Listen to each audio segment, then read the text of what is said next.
Thanks, Gary. Could I ask everybody to please mute their mics so that there's no background noise? Thank you. I appreciate it. I was telling the folks here that got here a little early, I've been looking outside at the trees out there, and I had a hard time choosing trees for this talk. There are so many of them out there that are drought resistant, and they're all beautiful, and it was a hard thing to do. So if this will actually let me move, there we go. So here's what we're going to talk about today. We live in a very unique climate. It's summer dry and winter wet, and that means that we have a climate that requires a certain kind of tree and shrub to be able to tolerate it here. We're going to be talking about what actual water-wise landscaping is. We use terms like water-wise, drought-tolerant, xeriscaping, which is a trademark term for pretty much the same thing. How do you choose a plant? And when you're planning to plant, what do you look at? And there are some real common mistakes that a lot of people make when they're starting to plan things and plant, and we'll talk about those.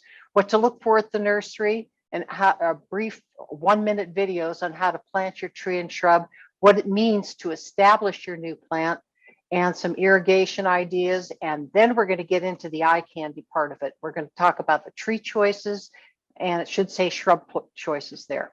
And I want to introduce you to some searchable databases, because your mind is going to be blown by what you see today, and there's just too many choices, but you can actually customize your search on a couple of these places, and that'll really help you.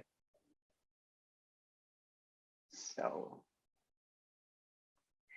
there are a lot of reasons why people are interested in using water efficient landscaping, and I think this last summer has really shown us why we need to do that. That really hot weather we had, we didn't have a drop of rain from June to mid-September over here in Southwest Washington. April, we had very low rainfall. We're way behind, although the next couple of days it looks like we're going to catch up. But we need to start looking at that. We have environmental concerns about protecting our water supply. You would think with all the water we have here in the wintertime that we would never have a problem, but the temperatures are actually going up, and it's getting warmer around here about 2 degrees in the past 100 years. And what that does, it changes the seasonal stream flow timing. We have less snow, we have more winter rain, but that means that there's less snowpack in the mountains, and there's more winter runoff. And then it comes July and stuff, and we just don't have enough water to go around, not for our burgeoning population and for the fish and wildlife. So we need to start conserving water for those purposes too. And it's fun to try something new. I mean, if you're going to get something new, why not make it easy on yourself too? And the hotter summers have been really hard on traditional shrubs and trees that most of us are familiar from, because most of us came from the East at some point. We brought the shrubs with us, and they might not do well here in our summers. They're too dry. And of course, it improves the appearance of your home. So we have what's called a Mediterranean climate. We have mild winters, but they are very, very wet. And we have dry, and this says warm, but last summer was hot summers. Those, you know, the hydrangeas, not the rhododendrons, but some of the rhododendrons, the ones that aren't necessarily native to here, but there are an awful lot of the native shrubs and trees that just require a lot of water because that's what they got back east. We don't have that. And a lot of them can't tolerate the wet roots in the wintertime either, and they struggle out here.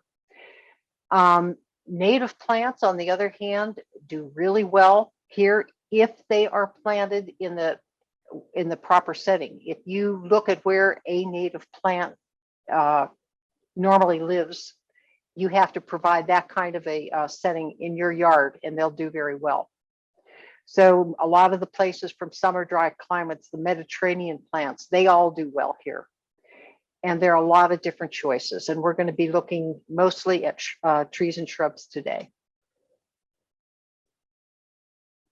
So these, I'm not going to really go into this, but I want you to know there's more than just picking out something and planting it in your yard. There are certain concepts that help you to actually have and maintain a water-wise garden.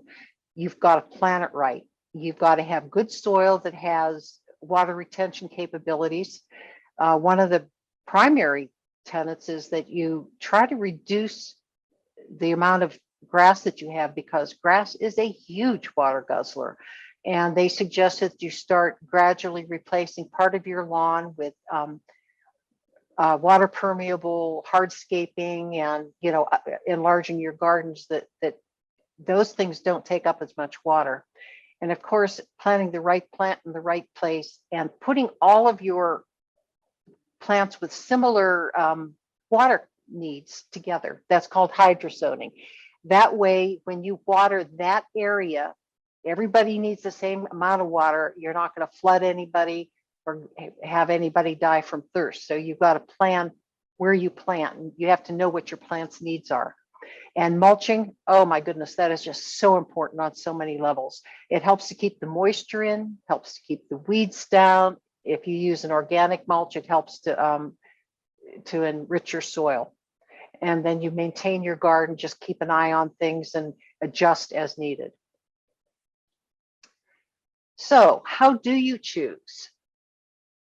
You obviously, you want pretty things. You want things that either attract wildlife or pollinators, or you like the color, or you want something that keeps your neighbors from looking in your doors. But what you have to look at first is all plants need the proper air, light, soil, space, and water that particular plant needs. And then you have to go and look at the height and spread. So many people don't do that. We did that one time. We planted all these beautiful little plants. They're, all about, 2 feet by 2 feet. And in 5 years, they were just climbing all over each other, and none of them were doing really well. Always take into account the mature height and spread of the plant that you're choosing. Do you want deciduous or evergreen? If you're trying to keep that neighbor from looking in your window, chances are you're going to want an evergreen, because a bare tree in the wintertime, a deciduous tree, isn't going to become much of a screen. And look at the shape or form of the tree. Some of them are columnar. You might want something that goes up nice and straight, or maybe you want something that comes out with a large canopy to produce shade. So you'll be looking at that. You want to know whether it grows very quickly or slow, and the hardiness zone. That's really important, even especially around here when some of us live up at higher elevations. Go out to your yard and look around. This is really important. If you can draw up something, in the south, you may want to put some of those plants that are just a little bit more tender. Let's say I'm up at 1,000 feet. We used to live at 1,500 feet.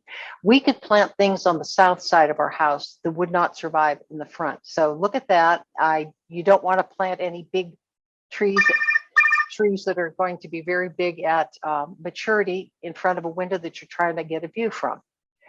Do the winds come from someplace? Do you want to hide the neighbor's yard? And what would you plant to do that? And then what are you going to use the yard for? So think about that as you're going through your yard and then choosing the plants that you want. Again, we talked about that, look at the trees, what their mature height is, because that's how far you have to plant them apart. If you have a tree that is 25 feet at maturity and you plant 3 of them, there needs to be 25 feet between them. Shrubs, not quite the same. If you have 3 5-foot shrubs, you can put 2.5 feet between them. And what happens, and my husband did this, he planted a double row of Leland cypresses out in front of our house because we are on Green Mountain Road and a lot of traffic goes by, and he wanted a screen. And they are starting to fail now. We planted them 5 years ago, and he's got these trees that are now about 35, 40 feet tall, and they're about 4 feet away from each other. They're competing for sun, soil, nutrients, and he's watering them a little bit, and he's not planning on watering them this year, and they're not going to do well. We're probably going to lose quite a few of them. I hope he will think about taking some of them out since we don't need the double rows of screen now. So some of the common mistakes that you see, even driving around, looking in neighborhoods, looking at people's landscaping, you see putting the plants in the wrong place. If you put a flowering plant that needs a lot of sun in the shade, you're not going to get flowers. Same thing with, fruit plants that give you fruit, trees or bushes that give you fruit, you won't get the fruit or flowers. If you plant them too close together, you're going to end up in trouble like we just talked about. And again, underestimating the plant's mature height and width, also a problem. Another thing that people don't think about, you see these beautiful rows of arborvitae, let's say. If you lose one, they grow up to be about 10, 15 feet tall. They look really beautiful. And then all of a sudden, one goes bad. And then another one goes bad. And you have to take those out because they're either diseased or no water, something. You end up with a hole in your screen. So you want to, you can have a nice screened area, hedge area, if you have several different kinds of plants of the same height and the same needs. Don't plant a monoculture there, and don't plant a bully plant. The Washington State Noxious Weed Board has some plants on their monitor list that we probably shouldn't be planting. One of them is English laurel, which is a very popular plant around here. It grows very quickly. It's very attractive, and the birds spread it everywhere. So there are a lot of plants like that in our area because we have such a good climate for things surviving. And try not to pick problem-prone plants. Do your homework first. So what to look for at the nursery? Oops, sorry about that. Let me go back. Okay. They should have a good, strong form, no uneven gaps or asymmetry. A tree should have a single main trunk, and I'll show you some examples of why that isn't good. It should have evenly distributed, good foliage. This is a weak tree. A good wind would split part of that off when it gets bigger. You don't want something that looks like that. These are good. They're evenly distributed. This one's a little crooked, but it's still not bad. Same with these. And then if you look at it, say from the top, you want to see radial branching. You don't want to see all the branches on one side. You want it pretty evenly distributed that way. You want to check, make sure there's no major damage on the trunk or a lot of insect damage, leaf spots. This time of year, you expect to see that because the leaves are dying. And check the trunk. That is an accident waiting to happen. You can see it's already started to split. I hope they got that taken down before part of it fell on their roof. So how do you buy a plant? Don't be afraid to, when you go out into the nursery, to pull, have somebody help you, but turn one of the trees on its side and see if you can tease it out of its pot and take a look at the roots. And there's something else you can do. This is what you might see. These are circling roots, and there are ways to take care of that. But if you have a choice, you don't want to buy something like that. One of the little videos we're going to see, I think this is the one, it'll show you, you can just cut those off with a sharp shovel or a sharp knife and plant it that way. If you leave those in, you see how they're winding around like that, you're going to have a problem. The tree will not thrive. The roots will not go out into the soil the way that they should to help anchor the tree and establish it. You see that flare there at the top or at the bottom of the tree? That you need to see that above the ground when you plant it. These are circling roots. Those need to be removed. And look at that. Those are larger circling roots. And what those can do is, and that tree, there's no flare there. That means it was buried too deep. And these roots are growing around the trunk and will probably eventually cut off the flow of nutrients and water in that tree and kill it. and they should have a good solid and moist root ball.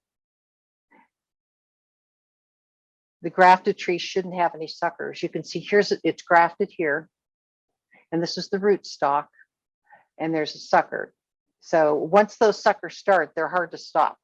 So if you can, avoid those. See what happened here? Somebody wasn't paying attention. While that's pretty, this is the tree you wanted to be shown.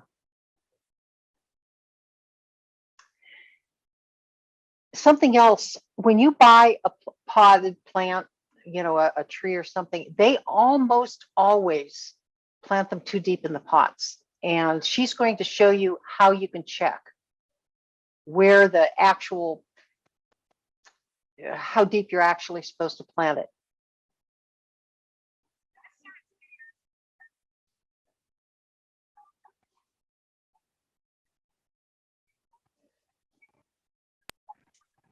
We are not hearing anything, Alice. You're not? Nope. Huh.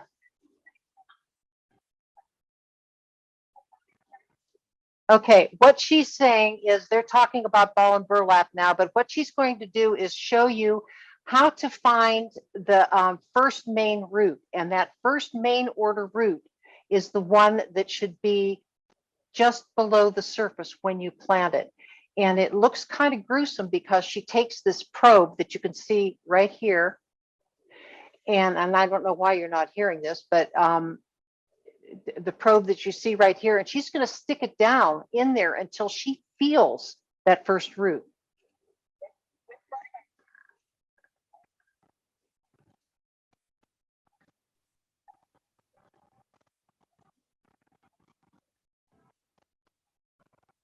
Here.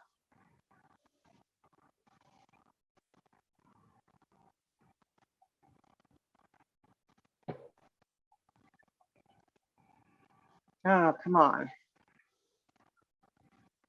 Okay. You can use a screwdriver too.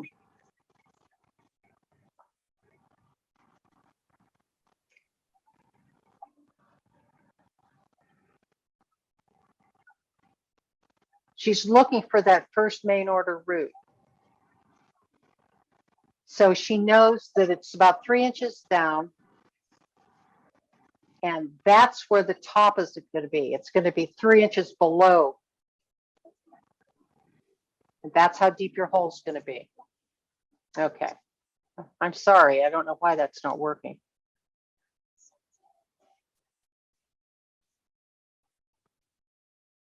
Huh. Next. Okay. This shows how to plant a ball and burlap tree, and you don't need to hear a thing on this.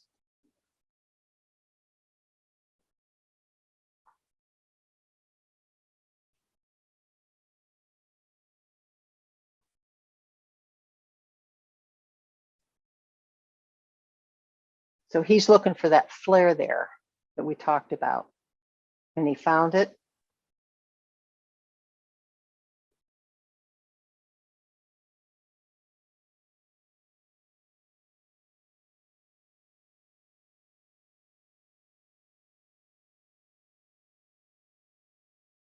You notice how they're not dragging the tree by the top of it, by the trunk. They're handling it with the root very carefully.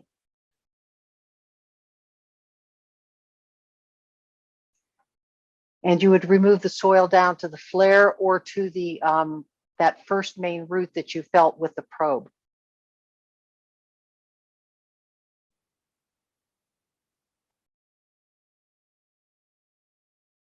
And that's called mudding it in. As you plant it, you add water, tamp it down, add more water, add more soil. And you only fill it in with the soil you took out. Do not add amendments. No compost, no nothing.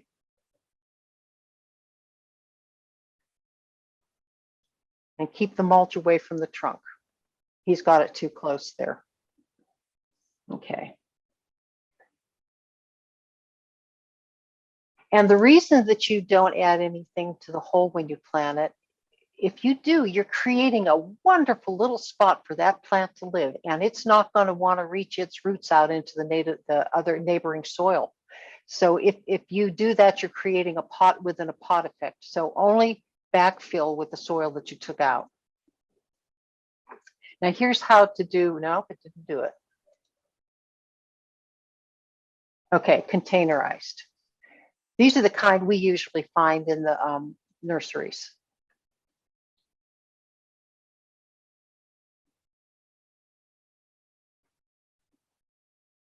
Very important. Look at the overhead lines. And before you dig, call.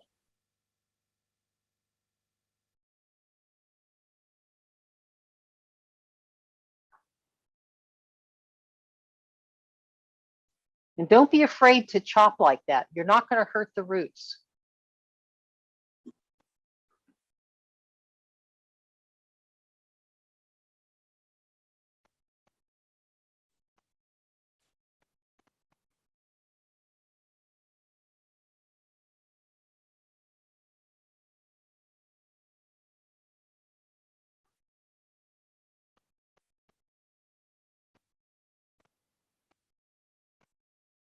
And this is very important. Too many people plant their trees too deep and they will die. Maybe not in the first 5 years, but they'll die eventually.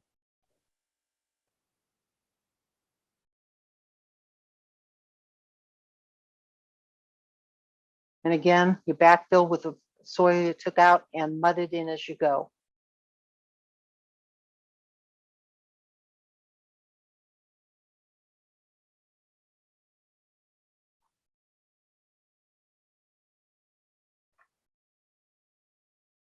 It's a good rule of thumb there. There you go. That's what you're supposed to do. Okay.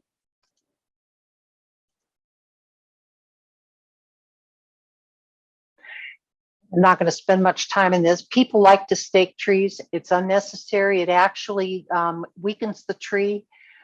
For the most part, you don't need to stake a tree. You'll have a much stronger, happier tree in the long run if you don't stake it. Sometimes if you've got a root ball that it just isn't stable there, you can stabilize the tree for a short period of time. But if you're going to do that, do it very low on the trunk and use something like nylon stockings or canvas straps or something like that, not wires. If it's one of those trees, a little sapling, and it's on the windy side of your house, the poor thing is bending sideways, you can anchor it, you can stake it just a little bit higher, but make sure you take them off after 1 or 2 years. Watering, oh my gosh, that is so important, especially when we're talking about drought resistant plants. The way to go, if you're looking for easy and saving water, drip irrigation is the way to go. It does a lot of things. It helps to keep weeds down, and I'll show you why. And deep and slow. If you have clay soil like a lot of us do, which isn't necessarily bad for plants, it's got all the nutrients there, it's not bad, but you have to water slow. If it runs off, it does no good. And you'll need to go back and check that and see what kind of absorption you're getting in. The reason we want to really, really water it when we do water it is to encourage those roots to go deep into the soil. And when you do that, you're encouraging their drought resistance because they'll be able to draw, moisture out from deeper that hasn't had a chance to evaporate. What was I going to say? When you use a drip irrigation, the ground is, you can see like right here, you may only have a little circle of wet on the top of the ground, but underneath this is what you've got. So the area here and here, you're not going to have any weeds there. There's no water. So it's a really good way to water your plants. And the soil should be moist from the top down to about 10 to 12 inches. And how do you tell if you don't want to dig a hole? This is a screwdriver that is 22 inches long. I found 2 of them at Harbor Freight and they were only $7.99. I've seen them at Home Depot for about the same price, but just for one. One of these is really good because you can stick it down into the soil. You know, if you hit a rock or you hit a root, wiggle it around until you're avoiding it, you can tell the difference. When you reach resistance, that means that the water has not penetrated down there and your plant, you know, the probe has hit dry soil. So 10 to 12 inches, that probe ought to go down 10 to 12 inches. And if it isn't, then water. It's a really good way to tell. You wouldn't, you know, I've seen other places say, you know, dig a trowel down there. You're not going to do that. That's too hard to do. But this is a very easy way to do it. And one of the things I'm going to be stressing when we're talking here, it doesn't mean drought tolerant doesn't mean no water. All of them need 1 to 2 summers of deep regular watering to make them drought resistant, which means if you plant something now, and fall is the ideal time to plant because the roots of the trees and shrubs start to get established over the winter time when they're not having to support, you know, the green growth on top. But they still need watering for the next couple summers. And this summer and the next summer, if you plant one now, you're going to be watering more than you usually do. But it's worth the effort. It's worth the wait because after that, you won't have to give near as much water. And even with most drought tolerant plants, and I'll mention the ones that don't need this, but most of them will still need some supplemental water during heat.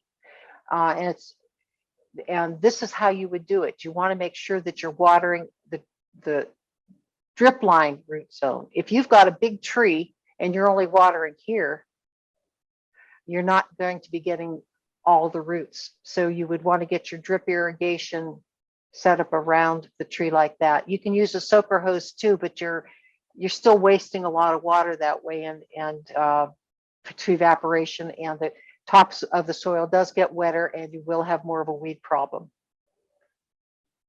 So now we get into the eye candy part, and I know this is why you came. I picked the trees that I liked that had pretty flowers, nice foliage. I picked trees that fit in home landscaping. I didn't cover the really tall trees that you would plant out in a field somewhere out on the edges of your property. I chose landscape trees for this talk. So this is a Catalpa tree. It is absolutely gorgeous. It's got a nice form. It's got pretty leaves. It likes full sun. And once it's established again, it is drought tolerant. Most of these plants that do have flowers will flower better if you do give them some summer water after they're established. So this is what the flower looks like. Isn't that gorgeous? Looks like a orchid. Okay, our next tree is the vine maple. If you've been out driving along the sides of the road and you've seen some really, really red maple trees, probably little shrubby ones, those are the vine maples. They have very pretty maple-like leaves, but they're kind of a little bit more rounder than the usual maple leaf. They're actually related to Japanese maples. They're multi-stemmed and shrub-like, and I think that adds to their beauty myself. You can have them in full sun to deep shade, and it's absolutely guaranteed to give you full color if it gets a lot of sun. And it too is drought tolerant once it's established. I'll bet you're seeing those beside the road. There are also some cultivars of the vine maple. One is Little Gem. There's a Monroe that has really deeply dissected leaves. And there's a Pacific Fire that has red bark. There's a Pacific Sprite that's kind of a dwarf tree, and a Sunglow that is kind of slow growing and has apricot leaves and peach coloring in the spring, and then kind of fades to a lime chartreuse as it gets a little bit older. This is supposed to be it's considered to be one of the most useful native trees for the landscape in the Pacific Northwest. And because it's a native, it is just perfect for us.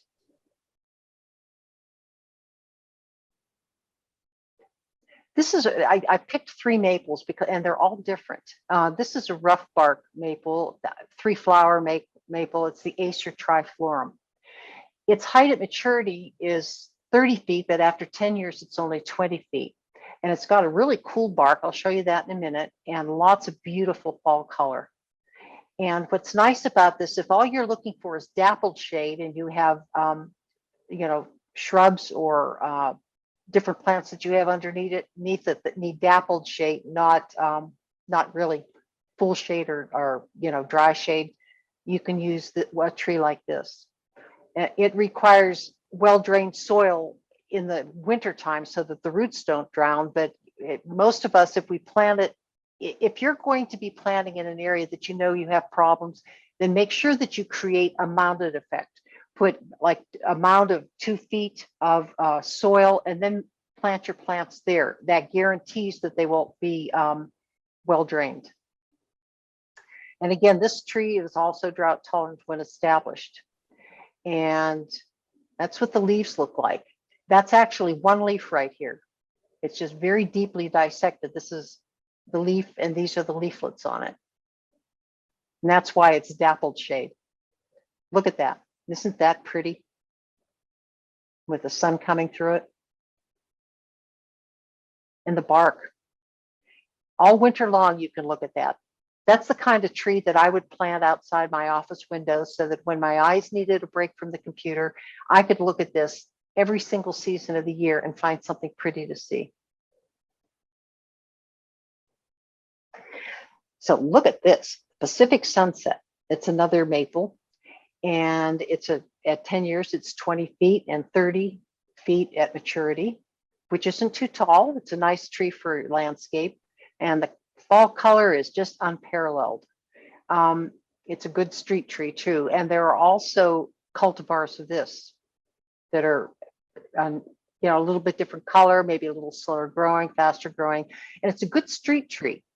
Did you know that street trees, you know, kind of out when you go down, there's Nichols Boulevard in Longview. There's trees going all the way down it. They have increased their average value of their home by $7,000 to $9,000 by having street trees. People will pay more if you have street trees planted. Amazing, isn't it? And again, drought tolerant once it's established. Here's another one that I've not heard of. I'm not a fan of trees that drop fruit, but if you had it planted in the right place, it wouldn't be too bad. This is another small tree, 15 feet at 10 years and 30 when it's mature. And it has little white flowers in late spring. It can tolerate a little bit of light shade and our clay soils as well. And it has red fruit that stays on the tree in the winter and attracts birds. And they just love it. And it's kind of fun to watch the birds come. And the glossy leaves stay late into the fall, so you can enjoy that too. And it's completely drought tolerant when it's established. See those leaves? That's really very attractive. That'd be nice to even cut and put in a flower arrangement. And there's the flowers in the spring. Now, the ginkgo biloba is a huge tree, and I didn't put that in here. I think it goes up to 100 feet tall. It's the only surviving member of the ginkgo bilobas of a group of ancient plants believed to have inhabited the earth 150 million years ago. This is a smaller version, much smaller. At 10 years, it's only 15 feet, and it's only 25 feet when it's mature. And it's called tubifolia because when the leaves come out, they're kind of rolled up, very, very attractive. And if you've ever seen a ginkgo biloba in the fall with the sun shining on its leaves and they become translucent, it just looks like a cloud of gold. It's just beautiful. Could you please mute your mics, folks? And that's what the leaves look like, fan-shaped and frilly. I love ginkgo bilobas. And that's what they look like in the fall. And look at this, a weeping willow leaf pear. It's only 10 feet tall and it matures only to 18 feet. It tolerates clay. It wants full sun. And think of the contrasting plants that you could put with this. Artemisia would be one that comes to mind. It's not contrasting. It's also got the silver leaves, but then you plant it with whatever color you're going with, you know, whether it be purple or bright pink. But the weeping form is just beautiful. This silver foliage, you can't find another tree quite like this. And it has little pears on it. Let's see and that's what it looks like. It looks like they've done some pruning. I like the other way they kept the other tree better. And that's what the blossoms look like. The leaves almost look like olive leaves. And it's really kind of insignificant, but I think it's really cute. A little pear there. But it's a beautiful tree. Chinese fringe tree. I have to get me one of those. I think it's just so pretty with those delicate little flowers. It needs sun for very profuse flowering, but it can tolerate partial shade, but you probably won't get as many flowers. It's considered to be slow or moderate growth rate, so it's not a quick growing tree, a fast growing tree. Its height is 12 feet and then mature 15. So it can fit into a lot of little landscape areas that you might want to fill with something beautiful. The fringy white flowers cluster in late spring and early summer. So you've got something for the pollinators there. And it has an interesting looking purple fruit in the female trees. And it's really easy to grow. And of course, the bees love it. Aren't those flowers pretty? Very delicate.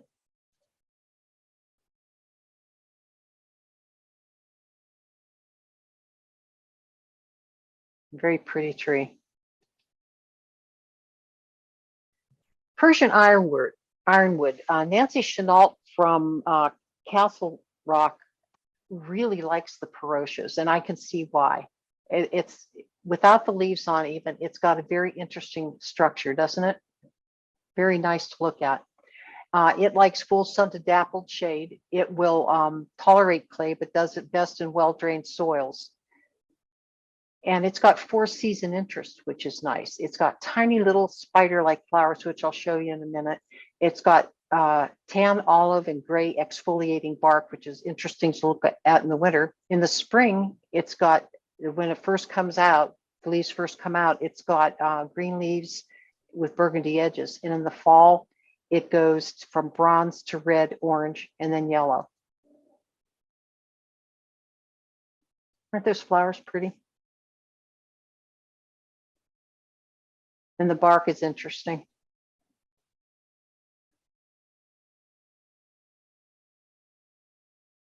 I love that tree. So many trees, so little land, you know? Goldenrain tree is another one that I like real well. This isn't the one that we're showing here. I'm talking about the coral sun, but for some reason I couldn't find a large picture of the coral sun cultivar. This one grows about 10 feet, mature 20 to 30 feet, and it takes full sun to dappled shade. And it is toxic. So if you have children or pets and they are apt to, you know, try things out, it's probably not a good choice for your yard. But it has beautiful coral color in the spring and then lime green all summer that contrasts with the coral branches. And that's what it looks like. Look at it stays coral like that. Isn't that pretty?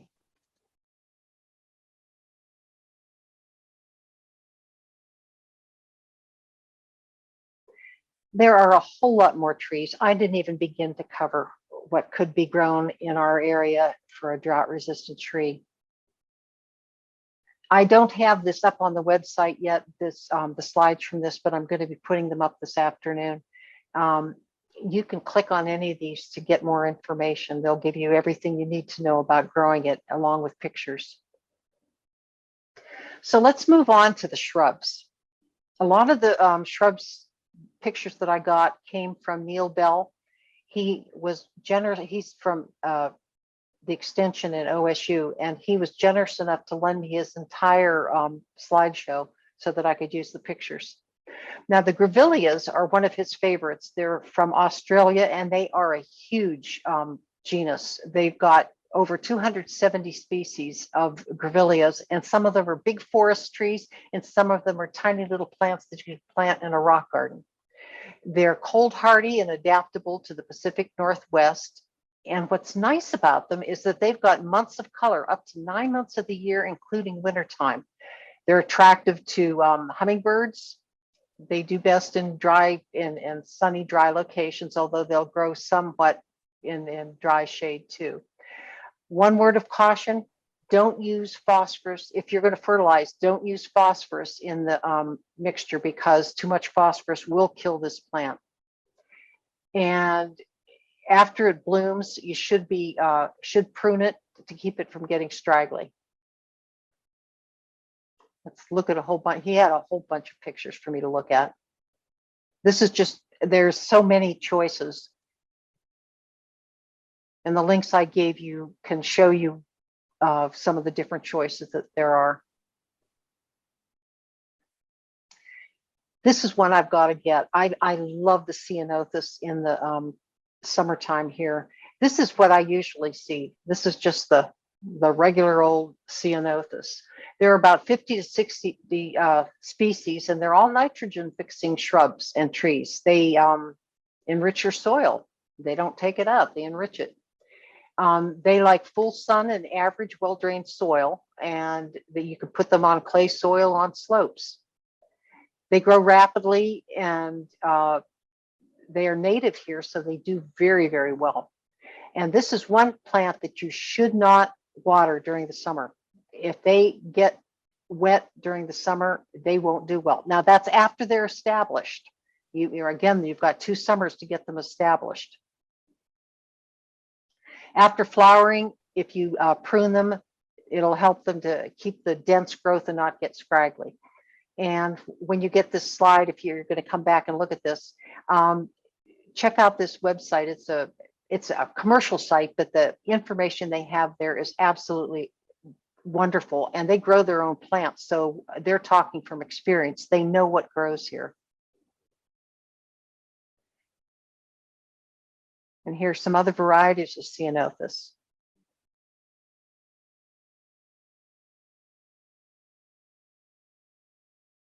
Even that one, that doesn't even look like a ceanothus.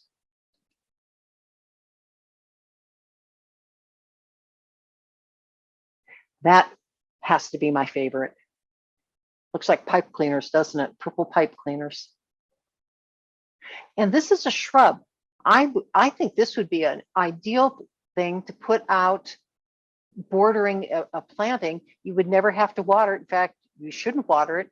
And if you plant other perennials or trees that don't need water during the summer, you'd have a place that would be absolutely carefree for this. Oregon grape, everybody knows Oregon grape. There are 3 species out here that are very common. They have a holly-like shape, and they have that early bright green foliage and pretty pink or pretty yellow flowers, and they attract the bees, hummingbirds, and other pollinators to your garden.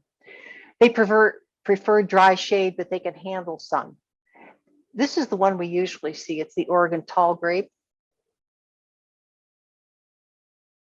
And its berries, which are edible but not palatable. They don't taste good to us. The birds like them.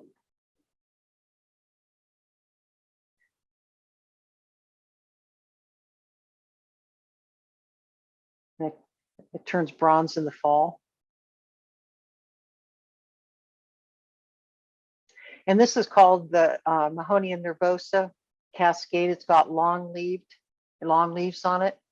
And they have pale yellow flowers that are about 8 inches long, and the leaves are a blue-green, turning kind of a dusky maroon in the winter. It's a little bit more slow growing than the other ones, and it's perfect for areas of dry shade. And then we have a real low grower. This is the creeping one, the creeping Oregon grape. It looks a little bit different a kind of papery leaves. It only grows to about a foot in height, and its spread is about 3 feet. So it would be a really good one for dry shade as well.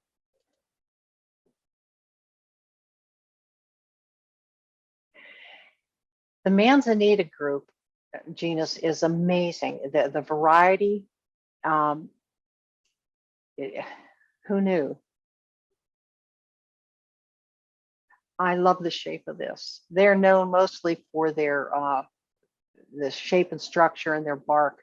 I know people who've lived in Sacramento who've come up here and can't understand why anybody would want one of those in their yard, because they, the bark comes off and it's messy, but it's just so beautiful. What's interesting about them is the way their leaves come out, they grow vertical, not laying out flat. And the reason they do that is to keep the drying sun off the surface of the leaf so that it won't dry out. That's one of the reasons it's drought tolerant. It comes in a lot of different colors, gray and silver to sage and bright glossy green. And some of the times the new growth takes on different colors that add to it too, orange, red, and coral. And it flowers from spring, and you've got either pink or white kind of urn-shaped flowers that look like Andromeda. And they have a small round fruit. And of course, the birds like it. And this is Knick-Knick. It's also a manzanita. That I didn't know. And Knick-Knick is a ground cover that grows really well here. And one of the things you have to be really careful with is not to water it in the summertime after it's established, because it will there's some kind of a fungal disease, that's a blight that's going around and it's killing it. So be careful of that. The hard part is that, we live in a rainy area. So if you plant this on a hill, it's probably a good place. It'll drain well, and if it's facing the south, it'll dry up quickly. You'll have a better chance of doing it. It's a great ground cover for the slopes we have here. And there's another one. This is a smaller shrub. Look at the flowers. Aren't they pretty from the leaves? And some of them are white.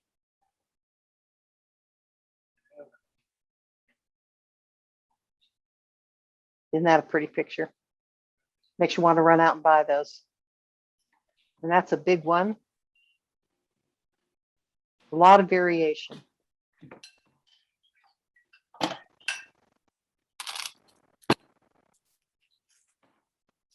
Mediterranean herbs are all good to plant out here in the Pacific Northwest, because in the Mediterranean, they have wet winters and they have dry summers. So they're ideally, they're the ideal plant for us. Rosemary, sage. Most of these have to be trimmed back at the appropriate time to keep them from getting scraggly or woody. And that you would have to look up when you buy the plant. It should tell you that. And if you can call us or look up the information on when to trim it, prune it back. Lavender. I love lavender. You can walk by my lavender in the summertime when it's in full bloom, and all you hear is the buzzing of bees. And I think you could walk right through that and nobody would sting you, because they are very, very, very busy. Russian sage is one of my favorites. It's got to be in a dry place. It's another one of those that really doesn't like summer wet at all once it's established. And no, this isn't the one. Okay, oregano, of course, and that has to be trimmed back too, or it will get woody and very unattractive. I grew this one year. This is oriental oregano. This is oregano Kent Beauty, and it's not a culinary herb. It's just kind of an ornamental, but it's got a nice fragrance, and it is absolutely gorgeous. If you put that in a container with either with a small shrub or just with perennials or annuals or maybe a mixture, it's really nice. Very, very nice. I had mine in a container for 4 or 5 years until one day I apparently had it too far back under the eave in the winter time, and it didn't get any water and it died. This is a similar one, the rotundifolium, but it's white. We're almost done here. Lavender cotton is another one that I really like. The silver foliage and the little button-like yellow flowers.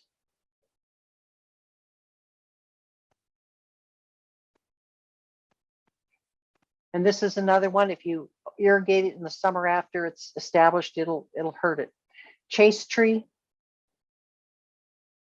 I want to have time to show you how to use the database.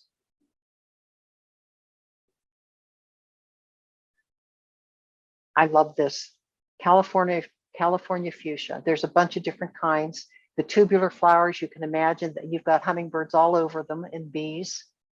And the foliage is just such a beautiful contrast. There are different species that give you the different color combinations. We're going to go quickly through Rockrose. Cistus is an amazingly versatile plant.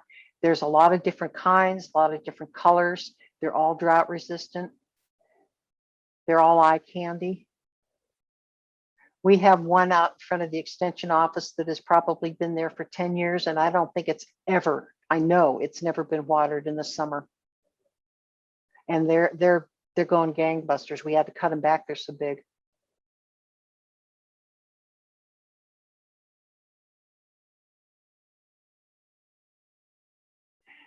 And more shrubs. This is what I wanted to show you. So the first place that I think you should go to would be to this one here. It gives you hardy plants for water-wise landscapes. And when you click on the for vines, you've got a list of vines, bulbs, the same thing. Everything's there. And when you click on one of these, it shows the picture, and maybe it doesn't give you the information. But if you go to the Oregon website, and I don't have that here, darn it, I've got it on my other handout that I'll have for you. Great Plant Picks is a really good place to absolutely customize what you want. So I didn't cover any conifers for the water-wise landscape because there just simply isn't time. So let's click conifer, and to be safe, because I'm at 1,000 feet, I'm going to say zone 7, although we're mostly in zone 8. And I want a conifer that's evergreen in zone 7, and I am interested in drought tolerant. And that's all I'm going to choose, because really right now that's all I care about. And I'm going to click find my plant, and look what you got. What's nice about this is that you can select it for height or color or whatever. And when you choose it, you get pictures and a full description and care requirements. It's an amazing site. Zero Plants is another one that you can also choose. And they're the ones that I told you. I think they're in Portland, but they grow their own plants. So what they write about, they know about, and they do a really good job at it. Anyhow, I think that's all I've got. So we covered all of this in a very short period of time. I tried to upload this slide presentation and found that there are too many pictures in it and it's too big for the website. So what I'm going to do is take most of the pictures off it and then provide you a link to the presentation that has the ones that were lent to me so that you can look at the photographs there. So are there any questions?